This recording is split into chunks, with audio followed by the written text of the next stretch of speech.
Welcome to the Journey Success Stories podcast. I'm Jennifer Shuffle, your host, and I'm so excited to be here today with Sherry Keller. She is co-owner, vice president, and CFO with M&M Service, Mid-Valley Supply.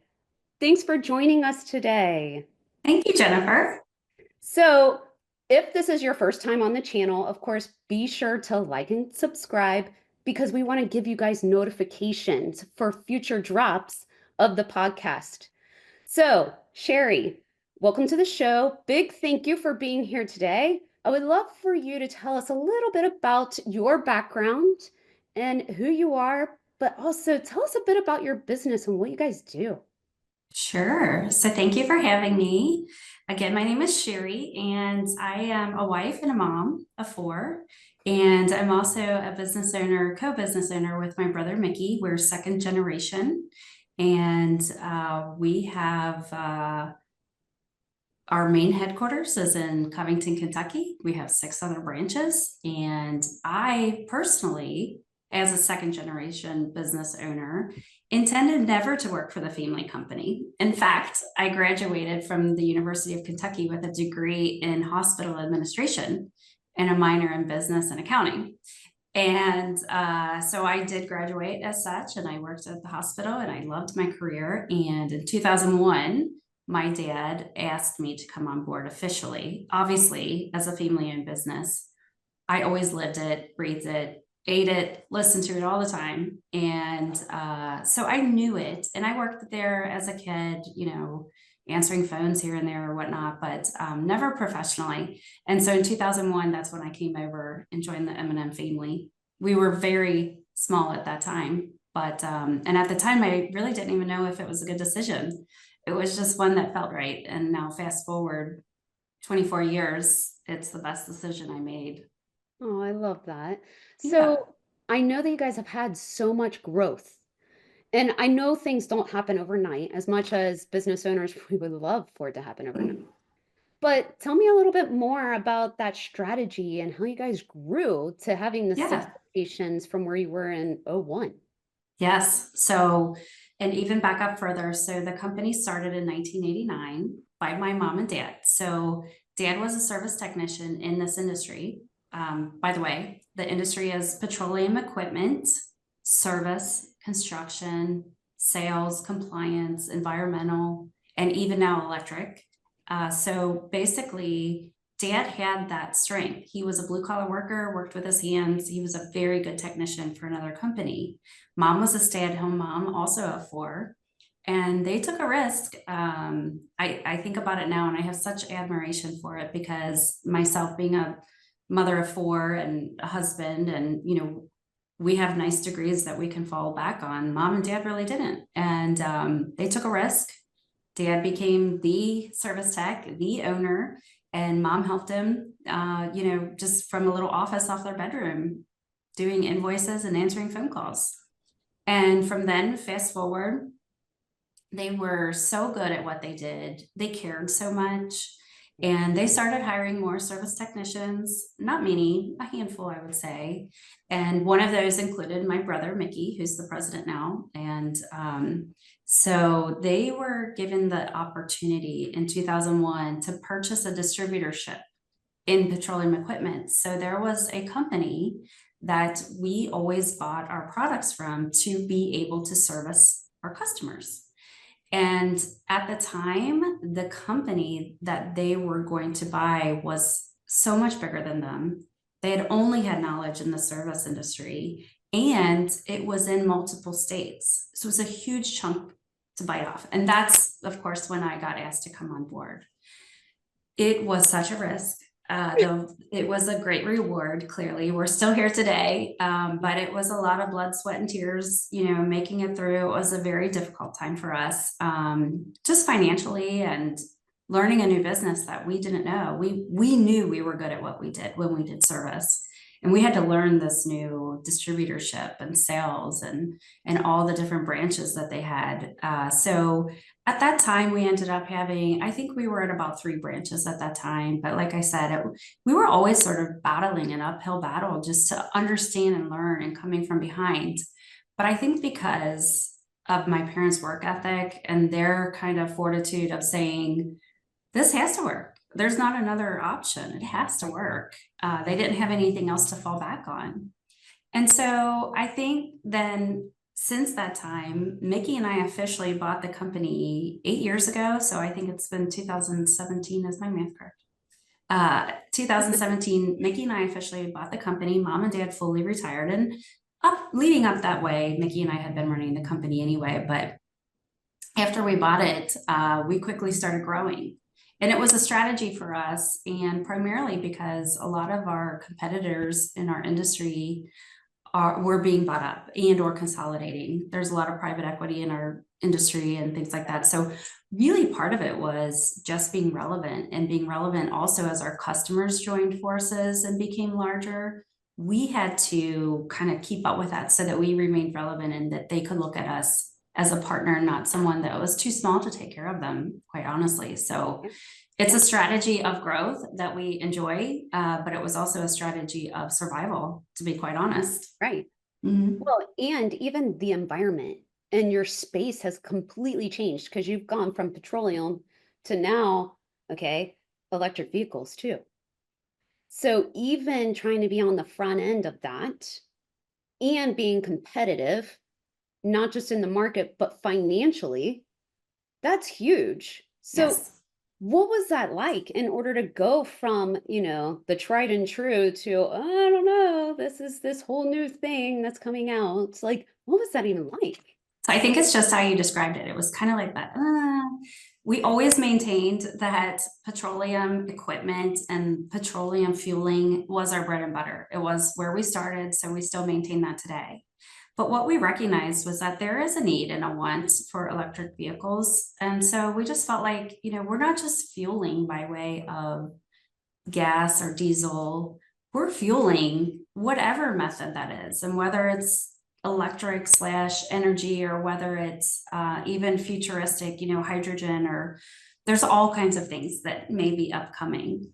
But we're in that realm. And what's really been a nice side effect for us as well is not just the EV, but it's the electric itself. So as you can imagine, in gas stations or convenience stores, as we call them, C-stores, we do all of the gas equipment, but there's electric that runs to those as well. And in the past, we subbed that out because it wasn't our specialty. But what we quickly realized by adding electricians to our team for EV, we already have the knowledge of gas stations. So to be able to do our own electric in that arena, it's such a nice side effect, and it wasn't one that we were thinking of. So it's been really great for us, both on the EV side and then on our petroleum side. So I'm really pleased that we've been able to kind of merge those in together and make it one great kind of cohesive service that we can offer.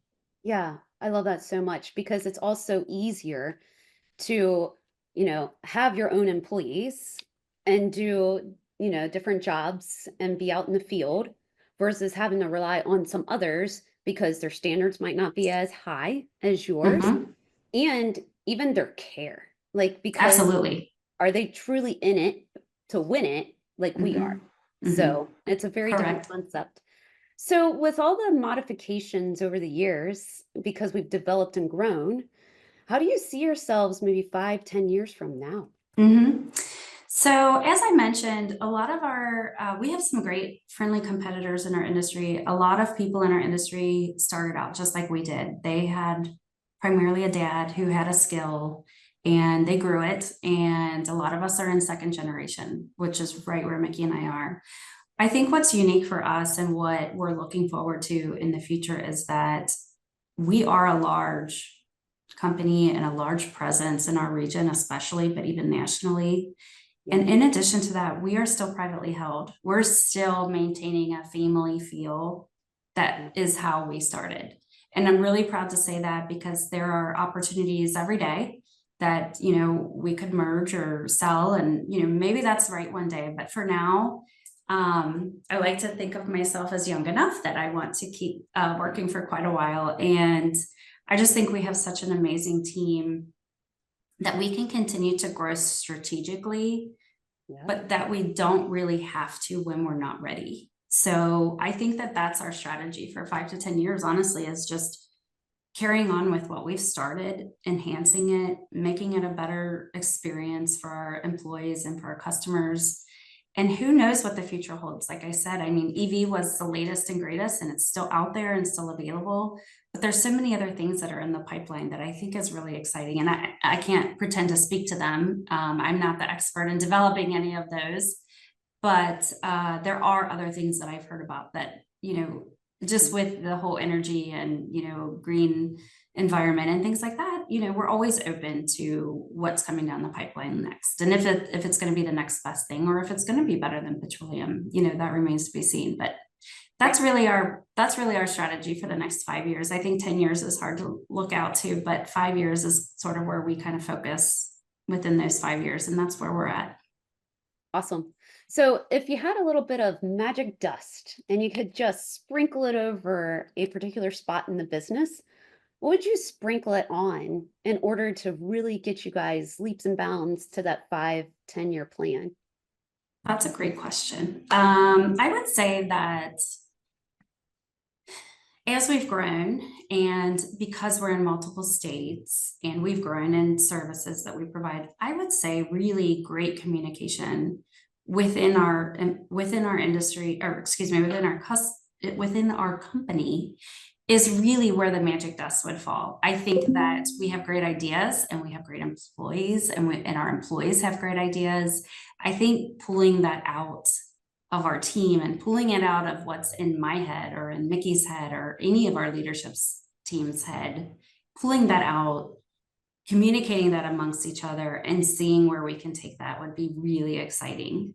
I really love that because then it's also the employees really being on that strategic front, Yes. really catapult you guys to that growth for the future as well. And so then it's truly a win-win because it's the team. It's not just, oh, this is what Sherry and Mickey's ideas were. No, this is collectively. So there's more Yes. ownership within it. And Yes. there's more like gumption in order to get there. Like, no, Hmm. this is going to be really cool on the other side. Yes. So I Well, really, and to add to that, 2 years ago, I made a goal for myself to surround myself with people that are all smarter than me. And I felt like, I don't need to be the smartest in the room. I need to be around the smartest people in the room, because it is only going to make us better. I can't think of everything. I love to think about the company, and I think about it a lot, as does Mickey. But really our team are the ones that are, in the weeds, in front of the people, out doing the work, and they have great ideas. So I really want to learn from them too, because I think it is, at this point, I think it can be so much more beneficial for our company. yeah, absolutely.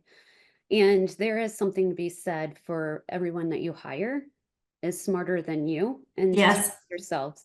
So even if you look back at Henry Ford and like everybody would make fun of him and say that he was stupid. And because he would always rely on all these other people.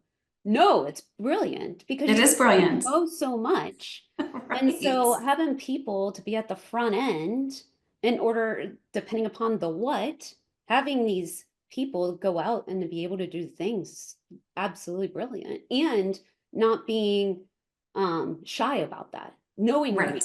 weaknesses. It's so that's so phenomenal. Yes. Yes. So, what do you believe is the key to success for you? Mm. Um, my key to success, I think, again, it comes back to the communication and collaboration within my team. My leaders are wonderful people. They know a lot. They're more hands-on with each of their teams. And having that information and that kind of form of communication, and being able to be open-minded to Mhm. any idea, quite frankly, I think that is really what's exciting for me, and what I think is going to help our company be successful. Ah, that is so phenomenal. So, if you could give one piece of advice to other business owners, what would that be? What would that look like? So I think it is riding the wave, Mhm. embracing and enjoying and celebrating the wins and the good times. But I think it's also understanding that you're going to go through hard times. It's going to be difficult. And that's really what I think helps you learn and grow, but also what distinguishes successful businesses and people from those that aren't willing to put in the work through the hard times, because it is hard. It's a lot of work, you know.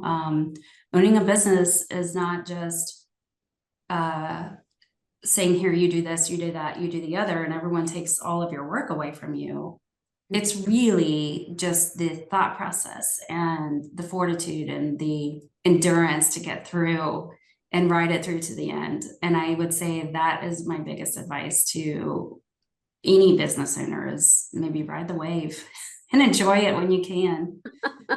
Yeah, because the wave always shifts and turns. So Yes, yes. definitely enjoying it while you're in it is very Mm-hmm. important. And I love Mm-hmm. that you talked about celebrating because we don't do that enough. We have to Yeah. celebrate not only one another, but these wins that we have when Mm-hmm. they come.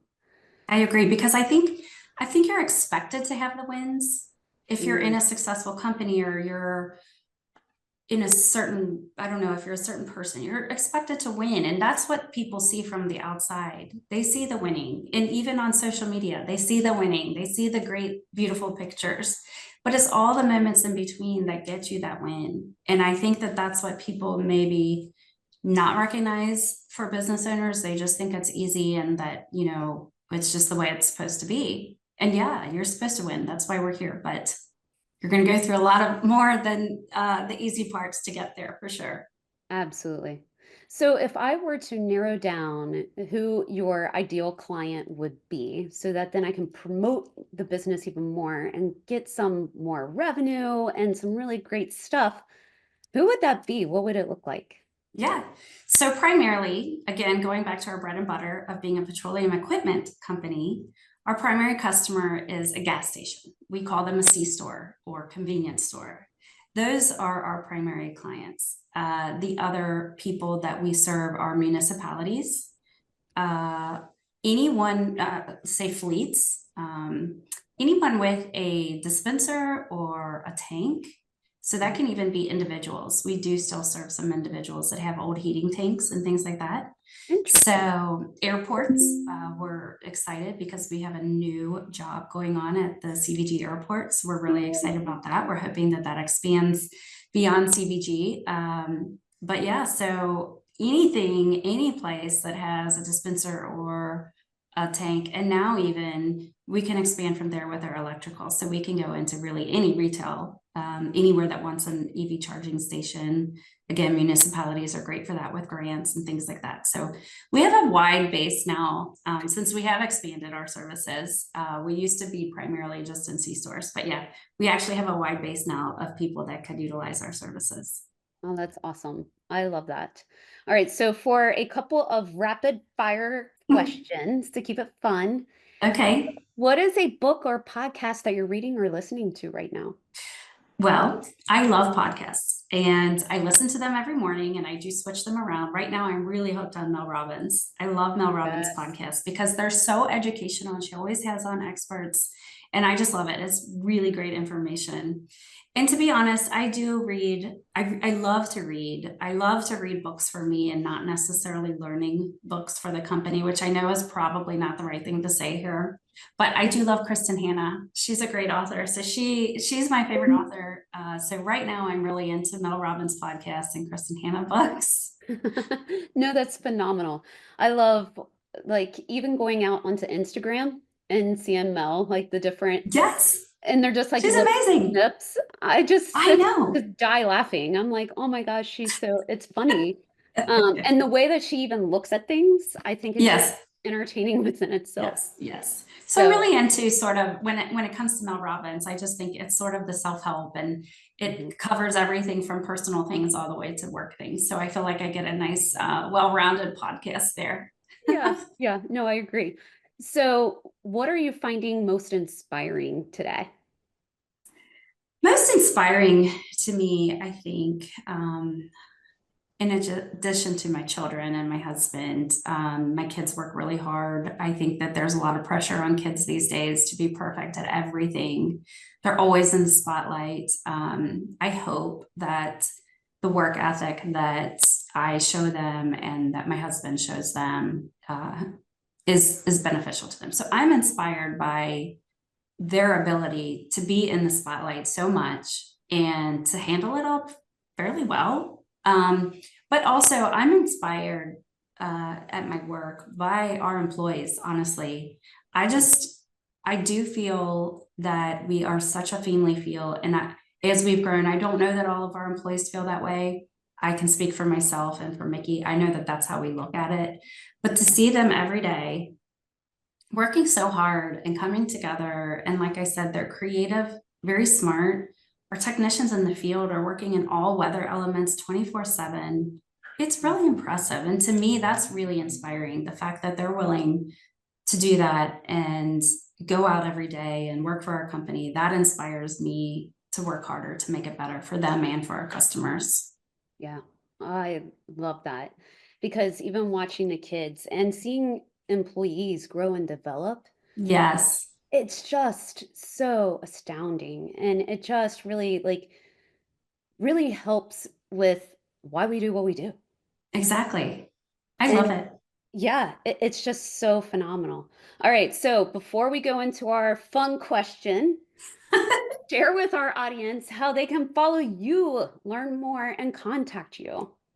Oh, goodness. So our website is www.mid-valleysupply.com, and you can contact me that way. I'm also on LinkedIn under Sherry Keller, and we have a website presence or a company presence on LinkedIn and Facebook through M&M Mid Valley Supply. So yeah, there's lots of ways to get a hold of me.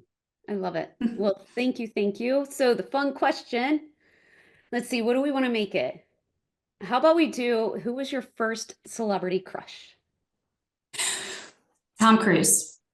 I love it. You're like Tom without Cruise. fail, like mic drop. Like you're like Yes. Tom Cruise. Tom Cruise. I had a cat. I named him Tommy the cat for Tom Cruise, but I saw him first when he was filming and he was at the Evergreen Cemetery in, I guess, Fort Thomas Southgate. Yeah. And I happened to be at a dance studio there as a student, as a child. And we got to kind of sneak around and be able to just catch a vision of him from far away. And I remember that. And I just thought he was so cute. So Tom Cruise. That is so adorable. I love the story that goes with it too. Oh, that's great. Well, this was a fabulous conversation, and I really enjoyed hearing your story and of the business. So, thank you so much for sharing. And of course, everyone, we encourage all of you that are watching, save the show, come back, watch it again, because Sherry did have some really great insights for business and just some really uplifting notes. So I totally love that. Again, don't forget to like and subscribe to our channel so you can get additional notifications every time we have a new conversation that drops, just like this one. So thanks to everyone who joined us today, and a special thank you to Sherry Keller for being Thank with you. us today. We greatly appreciate you.